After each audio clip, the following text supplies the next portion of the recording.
don't need to memorize all the, some of the people from Department of Chemistry that probably will try to memorize all the numbers in the character table. You don't need to do that. I definitely will provide you guys the character table, but I will provide like several different the character table from several different point groups. For example, I probably will give you a C2V character table, C3V or D3H and D4H and so on.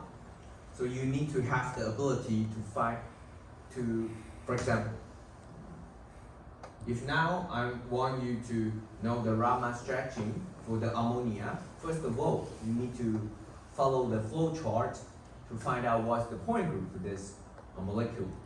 And then I will provide you like several character table at the very back side of your final exam sheets. And you can find out the character table for that and use that character table to calculate or to analyze which Raman stretching mode is occurring on your molecule. Okay? So you don't need to memorize that. You just need to know how to use character table. Okay? So again, let's look at how the character table working. So now the water molecule, you have C2V on this point group, and this is the symmetry operation for your this kind of case. Okay, so we're gonna having the identity C2 sigma V along the YZ, and you also operate along YZ, and the order over here is you try to. So for example, now there's no number before the symmetry operation. So, but actually it's equal to 1. Okay. So the order is the means like the H over here means the order of the group. So you have totally 4 over here. So if you look at some cases, for example C3V, the order of this kind of case, it should be 1 plus 2 plus 3. Okay, it should be 6. Okay, so the order should based on how many symmetry operation you have. Okay, and now as I mentioned, this is symmetry operation, and those are the character after this specific operation.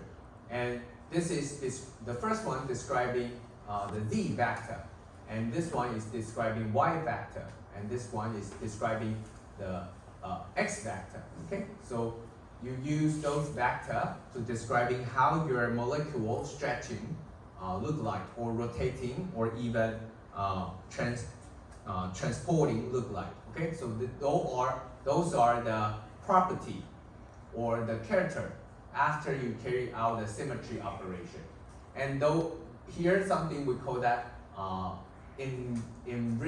irreversible representation. You can think like, for example, if I want to describe the Z vector, this is the character they have, and the irreversible representation means you can summarize what's the abbreviation for this one, and the name for this have some convention to follow up, but you don't need to memorize why the name is something like this. Okay, so the only thing you need to memorize is actually if you want to describe the Z axis or Z vector in C2V molecule, those are their character. Okay, and this is something like an abbreviation for those characters. Okay, and now after you know what's the character table and information, and this one is by the way, as I mentioned, this is the convention, how you name those irreversible representation. But even though you don't know that, that should be fine, but because even chemists, they don't really care about how you name those irreversible representation. It's just like as I mentioned, like an abbreviation for the character, okay, to summarize the character. So the important thing is how can you use the character table, okay? So now, as I mentioned, the Raman active only occur when the polarity is different, okay? So for the polarity different,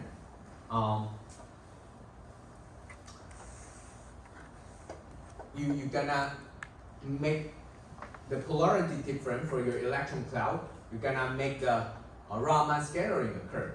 But whenever you consider based on, as I mentioned, now we are using water molecule as an example.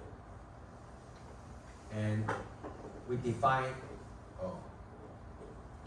like 3 axes on your atoms. X, Y, Z. And we use those direction for determining whether you having the polarity different occur on your molecule or not. But even though we're using those 3 to define that, some of the cases we need to exclude. So what are those axes? What are those cases? For example, if your whole molecule moving along x-axis, z-axis, or y-axis, actually it won't change the polarity. So we need to -3. That's moving along x, y, z. Okay, so that's the first case you're gonna minus. And the second 3 cases should be you need to ignore 3 cases that's also rotating along x, y, z. So why we don't care about that? Because now you are rotating your molecule just along x, y, z. Do I change the polarity? I did not, right? So you can think like the exactly same thing at the very beginning. How can we change the polarity? Polarity is you change the shape for your electron cloud. But now you are rotating, for example, in this kind of case, we're rotating along this direction or this direction. I'm not changing the shape for your electron cloud.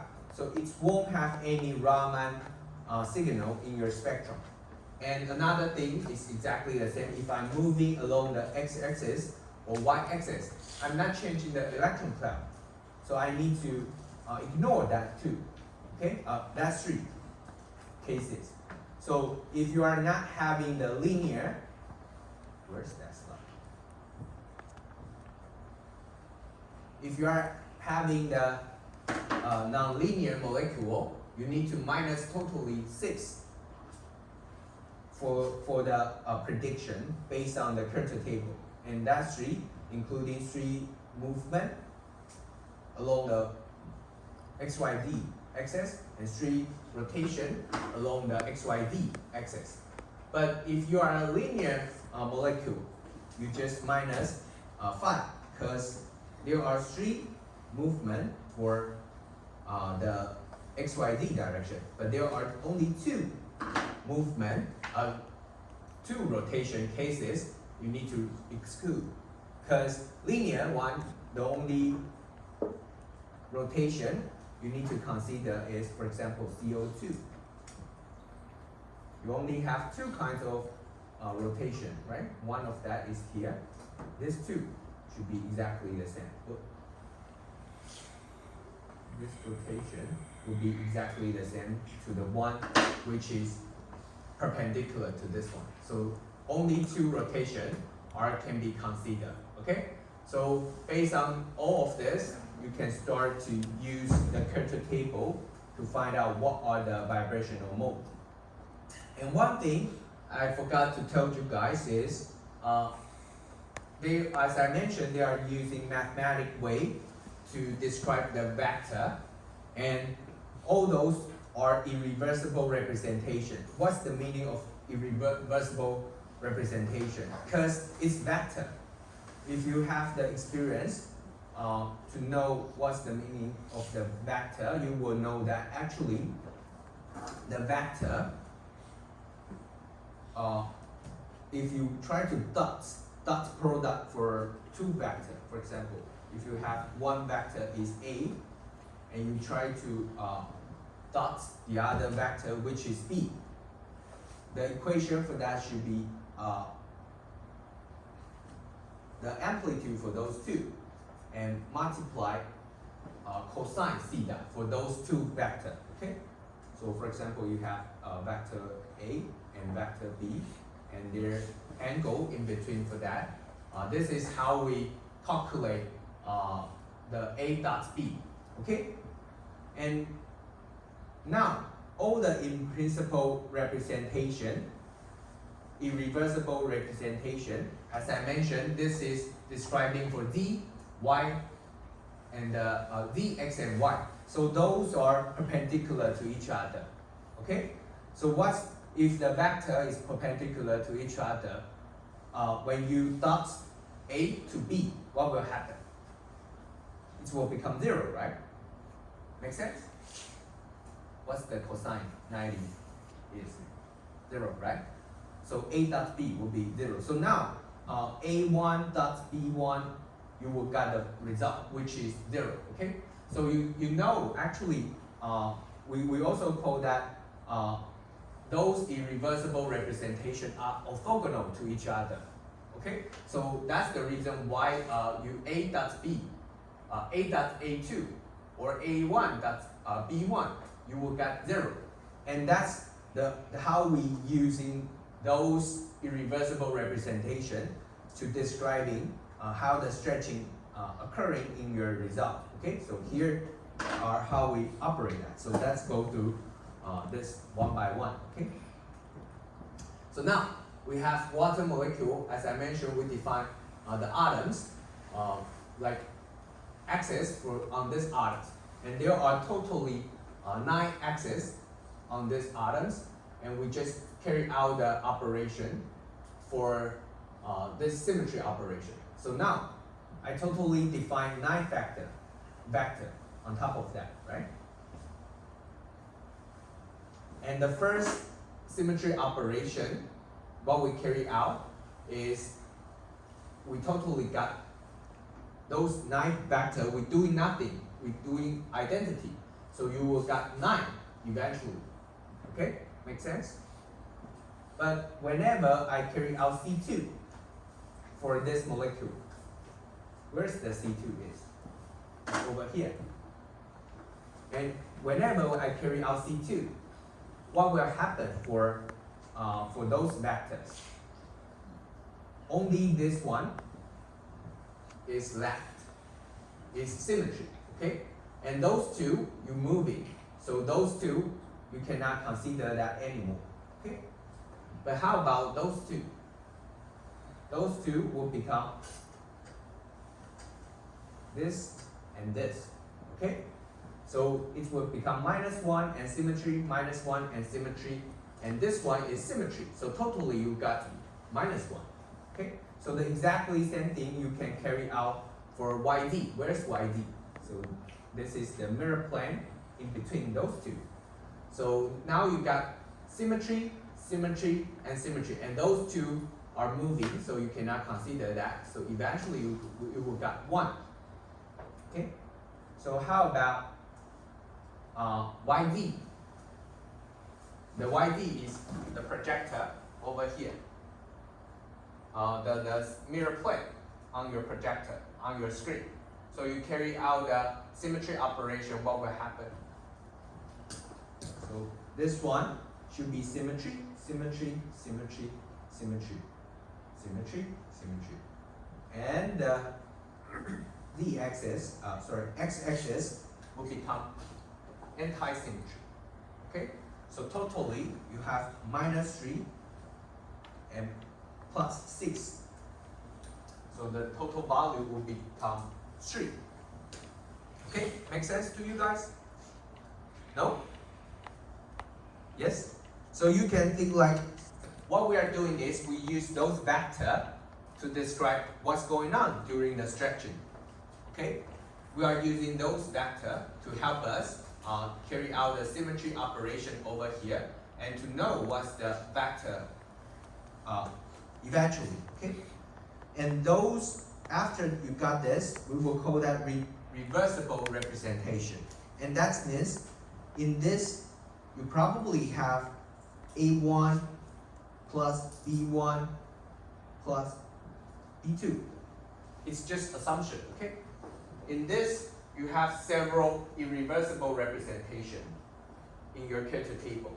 And that's are describing how the like vector along the vibration along the z-axis or vibration along the y-axis and z-axis. So that's, we need to reduce that to become a irreversible representation. And how can we reduce that to the simplest description? We are based on this equation over here. Okay, so the equation over here, the main takeaway is, as I mentioned, all those are orthogonal to each other. Okay, so for example, we just assume I'm having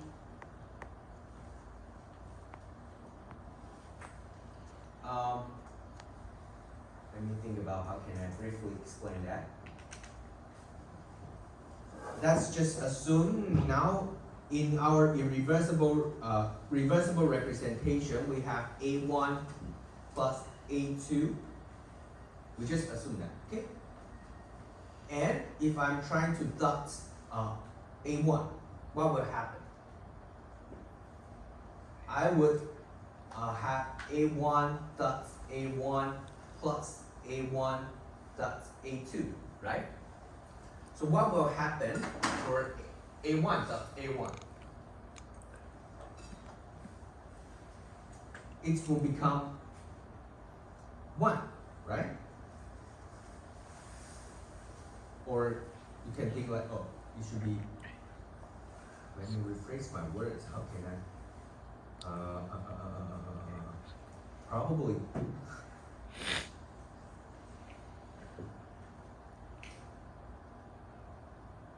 Okay, probably that's just simply go through the character over here. We use a realistic character.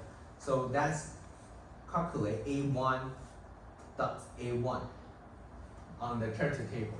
Okay, if I'm trying to use A1 dot A1, it will be 1 minus A1 dot A1 plus A1 dot A1. It's not clear.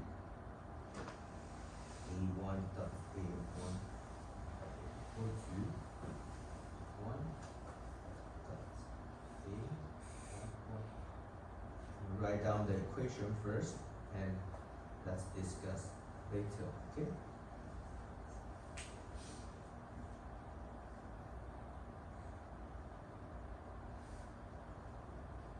One plus 1.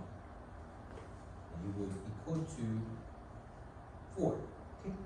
So what I'm doing is I'm trying to show you guys if I'm using A1 dot A1 and you need to multiply how many order for this symmetry operation. So you just use this dot product to A dot itself. So you need to put the order at the very beginning and eventually you will get the order which is equal to 4. And so now you can know that actually A1 dot itself, this will become 4. And why you got 4? Because it will equal to the order. Now you are having the order which is 1 plus 1 plus 1 plus 1. So the order will equal to 4. So that's the reason why you eventually got 4. But what will happen if you use A1 dot B1?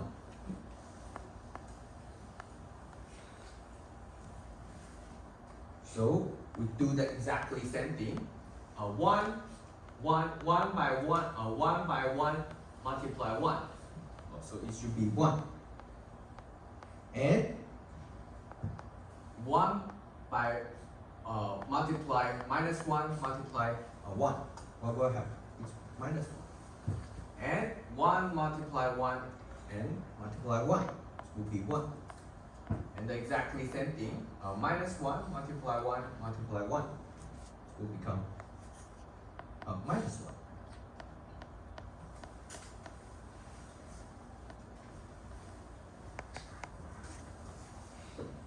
Okay, so based on this, you can further get the sense why now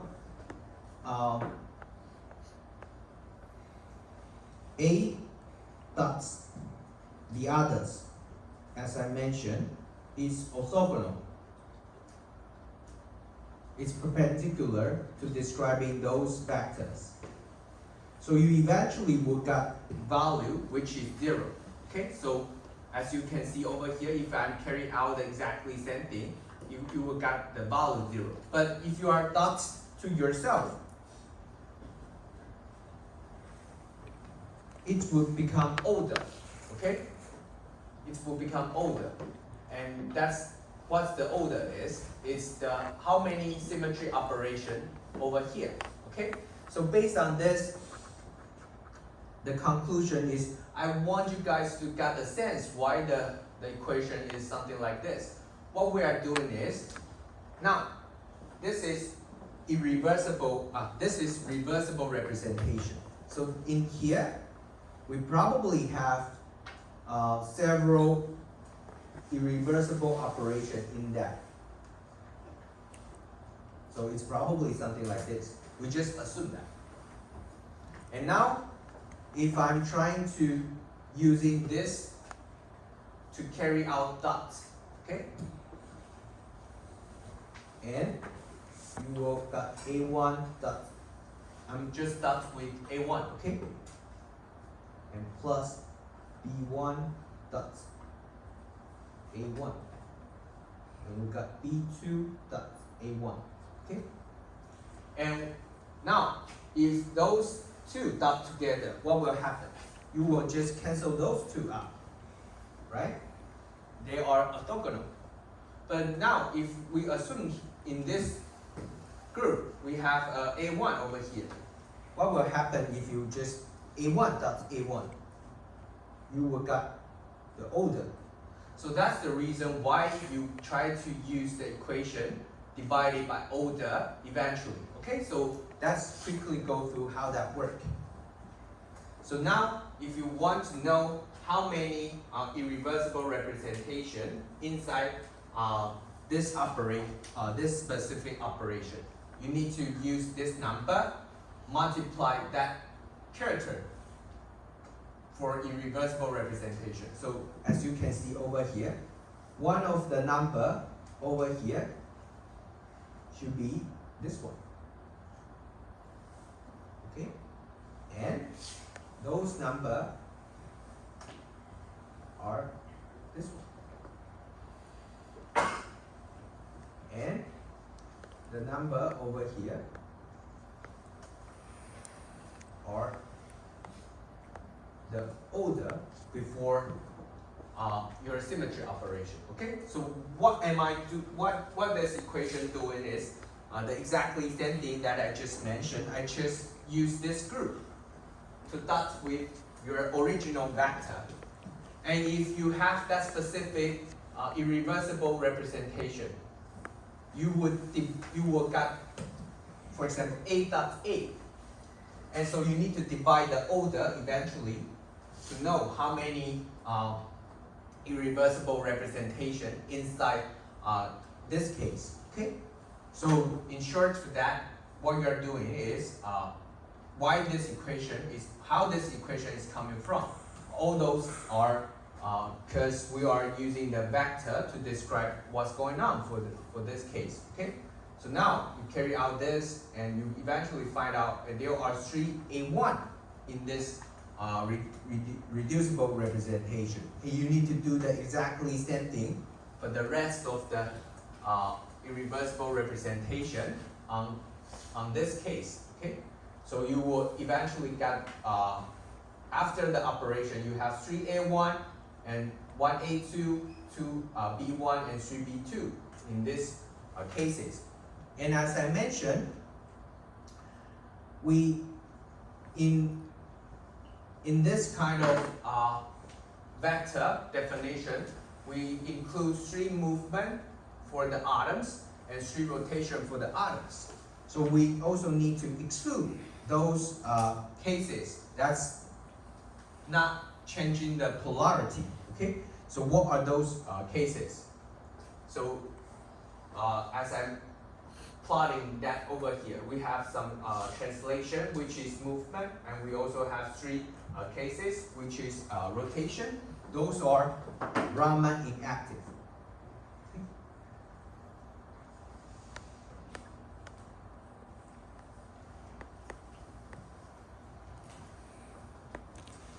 And how can you know are those 3? Oh, by the way, this should be 1, 1A1, not 3A1. Okay. So you just find out. For example, this is moving along the z-axis, which is A1, and the other one is moving the x-axis, which is B1, and this one is moving along the y-axis, which is B2. Okay. And the rotation, you just look at the R over here. RD, RY, and RX, that should be the operation for rotating that. Okay, so you minus those 2 cases, the rest of the operation should be 2A1 and 1B2.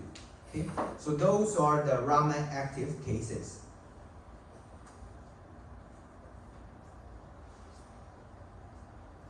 And now, I would like to share with you guys how those Raman active look like. So here are B2, A1, A1.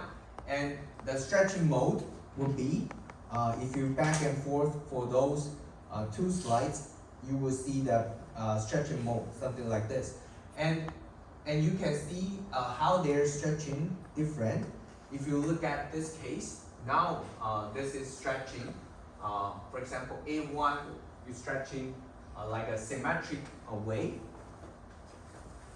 and the oxygen is moving up. So again, if you cannot get the sense why that's the A1 is, you can come back to look at the symmetry operation over here. So for A1, you carry out those symmetry operations. That would be the character would be 1, 1, 1, 1. So we probably look at the B21. So the B21, you can see we are stretching like and symmetry, and you can see. And why this kind of stretching, you can use B2. For example, the identity for those 2 axes will be 1. So the C2 for those 2 will make that become an symmetry. So you can just go through those characters. You can understand why the symmetry mode will be something like this. So how would I like you to know how to operate this is, I want you guys to let me know. For example, ammonia. What are their Raman active mode? Based on character table. Okay.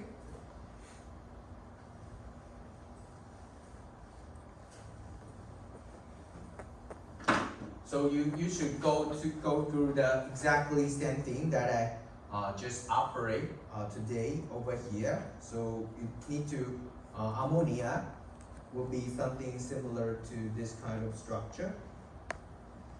And we have learned the point group for that at the very beginning, and just using the character table to find out what are the irreversible representation. And those irreversible representation, that's probably include several like reversible representation, and that would include several irreversible representation inside that, and you just use those results to dot with the table and to find out how many stretching mode you have, and you need to like exclude those translation and rotation one, and to find out the final stretching mode that is. Okay, so that's all the content we like to share with you guys, and we also have some practical results. Let me briefly talk about that. So based on the Raman spectroscopy, this is the practical Raman spectroscopy for water molecule. Okay? So the water molecule, you will observe 3 Raman spectroscopy, and those Raman spectroscopy are correlated to those 3 stretching. Okay? So this is the stretching modes you can observe in the practical Raman spectroscopy. And one more thing I would like to share with you guys, we can probably just dive into the molybdenum disulfide. So molybdenum disulfide is commonly used as the catalyst for hydrogen evolution reaction, and it also can be commonly used in some semiconductor industry. It's kind of 2-dimensional material. You can just simply use CVD to prepare that. For example, silicon, you can prepare that on silicon wafer by something we call that vapor deposition method, and you can, and so on. But in short, that is this is kind of 2-dimensional structure. And if you look at the literature, you commonly see there are 2 stretching peaks for molybdenum disulfide. So you commonly see that should be E2G and A1G. But you probably don't know why this abbreviation, why this abbreviation coming from. Because the molybdenum disulfide, actually the point group for that should be D6H, okay? And if you look at that, there are 2 irreversible representations are responsible for that specific stretching, okay? A1G and E2G. So that's the reason why you will commonly see this kind of description, just to let you guys know. And these are the stretching mode, how that look like, just what I just mentioned for the water molecule. And one last thing I'd like to share with you guys is, as we mentioned at the very beginning, the Raman scattering, the possibility for that is pretty low. And if you want to enhance the possibility for your Raman scattering, we need to use a specific phenomenon. We call that surface plasma resonance. So just use around 10 minutes to briefly talk about what's the surface plasma resonance, okay? So surface plasma resonance are a specific phenomenon occur on heavy metal, okay? For example, silver and gold, okay? So silver and gold are the most commonly used plasmonic nanoparticle, okay? And you know, whenever you irradiate some specific light on those 2 particles, you know, the light, you can regard this as electromagnetic field. And those electric field will affect the electron on the gold nanoparticle, okay? So this electric field is coming from your incident light, okay? So when the light irradiate on your nanoparticle, those electric fields will attractive or interact with the electron cloud on the silver or gold nanoparticle and start to make the electron cloud oscillation, okay? And this oscillation when the oscillation frequency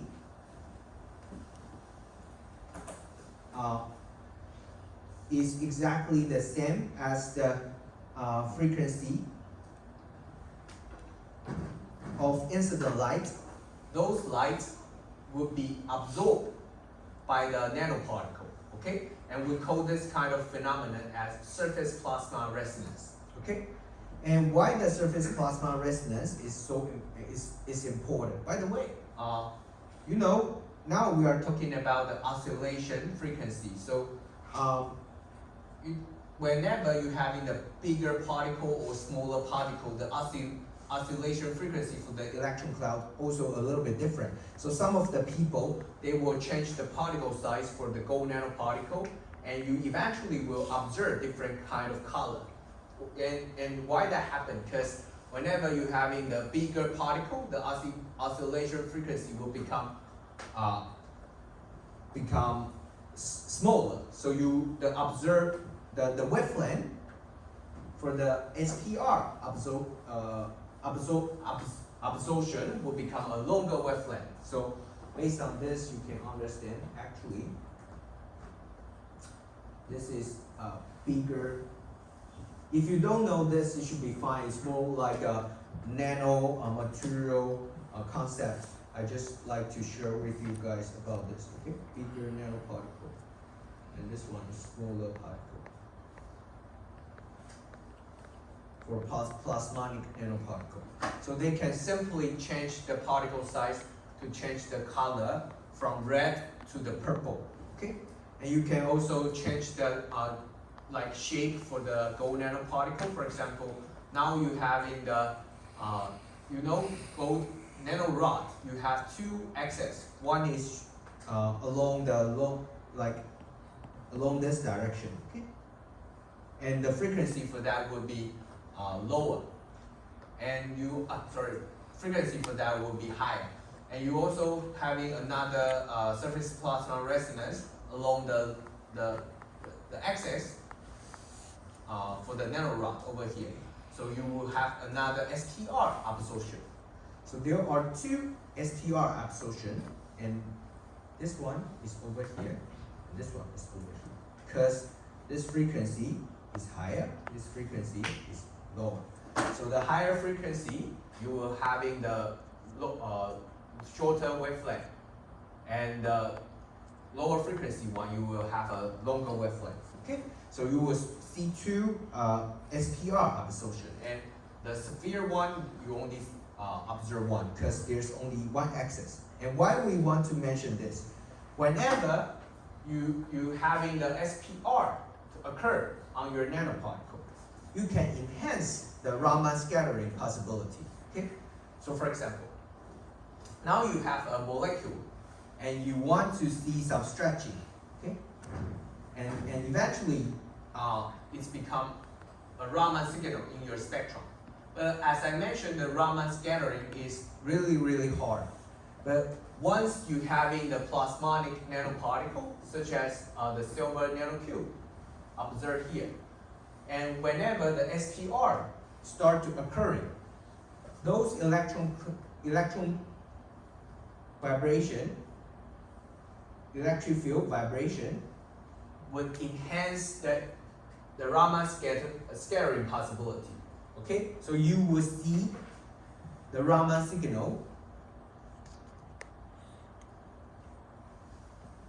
become higher. Okay, so this kind of phenomenon we call that surface enhanced Raman scattering. Okay, so if you want to observe this, people commonly use silver nanoparticle or gold nanoparticle to enhance that.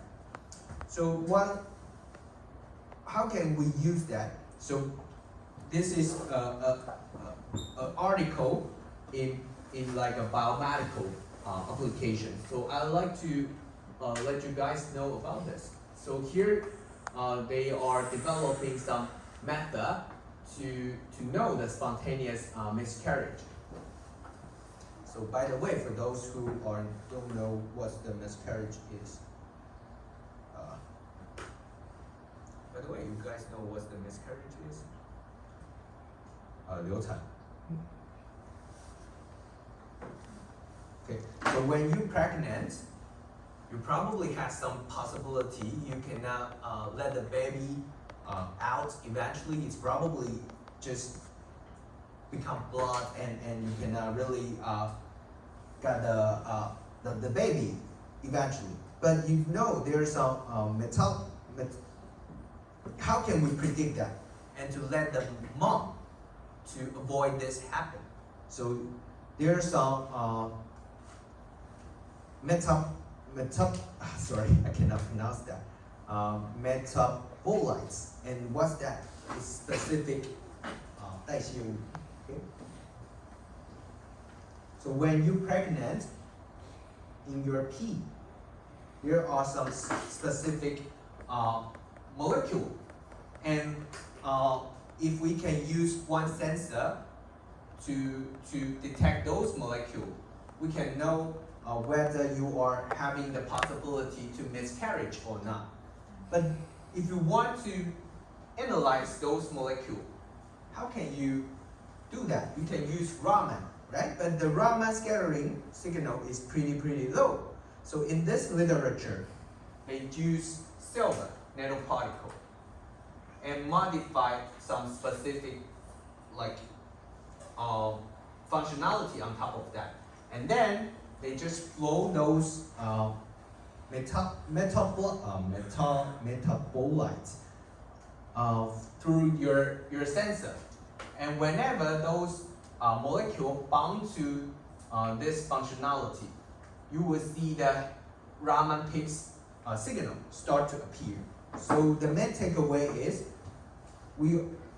lots of people, in order to see clear Raman signal, they would modify some silver or gold nanoparticle and use the surface plasma resonance to enhance the Raman signal. Otherwise, as I mentioned at the very beginning, the Raman scattering possibility is pretty low. So you cannot, most of the time you will see something like a, where's that?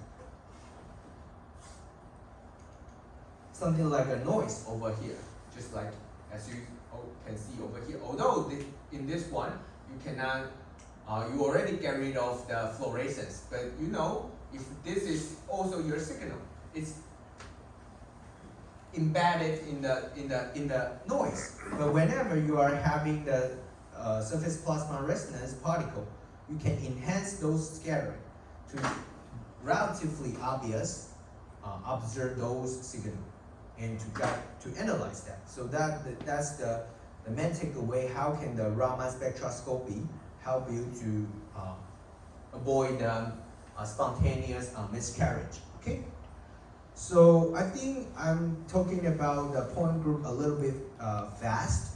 If you cannot really get the whole picture for that, please feel free to come to discuss with me. Otherwise, I would like to close the lecture today. And don't forget, we have high possibility to test you guys the ammonia, this molecule, and how can you use Kircher table to predict what's the vibration mode for the ammonia. Okay, sounds good? If no question, I will see you guys next week for the final exam. Okay?